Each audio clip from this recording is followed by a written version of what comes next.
ಅಯ್ಯೋ ಇವನ ಎದೆಯಲ್ಲಿ ರಕ್ತ. ಯಾರು ಇವನ ಈ ಸ್ಥಿತಿಗೆ ತಂದವರು?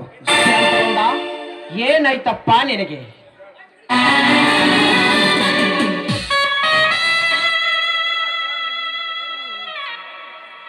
ಇದಕ್ಕೆಲ್ಲ ಕಾರಣ ನೀನಲೇ ಗೌಡ. ನಾವು ನೀತಿವಂತರು, ನಿನ್ನಂತೆ 16 ವೃತ್ತಕ್ಕೆ ಹುಟ್ಟಿದವನಲ್ಲೇ ನಾನು. ನನ್ನ ತಂದೆಗೆ ಒಬ್ಬನಿಗೆ ಹುಟ್ಟಿದವನು.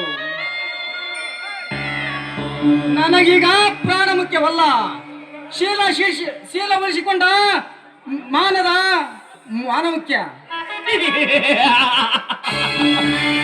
ನಿನಗೆ ಮಾನ ಮುಖ್ಯನಾ? ಲೇ ಕರಿಯ,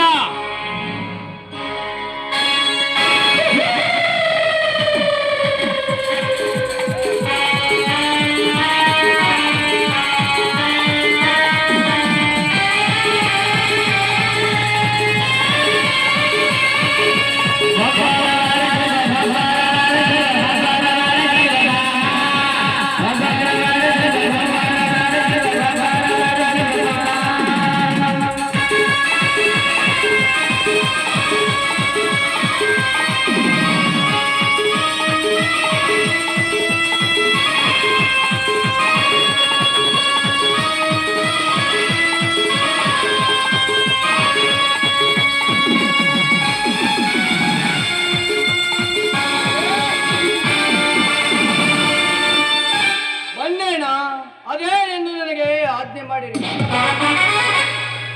ನಾನೀಗ ದೊಡ್ಡ ಸಾಹುಕಾರನಾಗಬೇಕು. ಇನ್ನೊಂದು ಕ್ಷಣದಲ್ಲಿ ಸಾಯುವ ಈ ಗೌಡನ ಎಲ್ಲ ಆಸ್ತಿಗೆ ಸಹಿ ತೆಗೆದುಕ. ತಗೋ.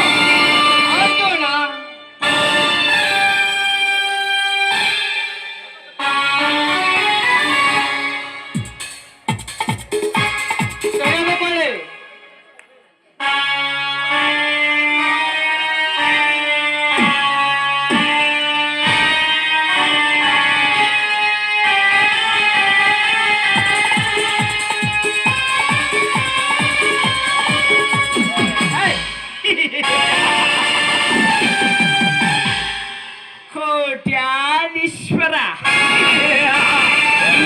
ಈ ನಾಡಿಗೆ ಕೋಟ್ಯಾಧೀಶ್ವರ.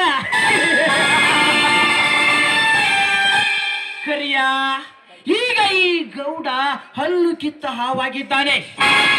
ಈಗಿವನು ಬದುಕಿರಬಾರದು. ಬೇಗನೆ ಮುಗಿಸಿ ಬಿಡಲೇ ಇವನ ಕಥೆಯನ್ನು. ನಾವಾಗಲಿ ಇವನು. ಹೌದಣ್ಣ, ಹೌದು.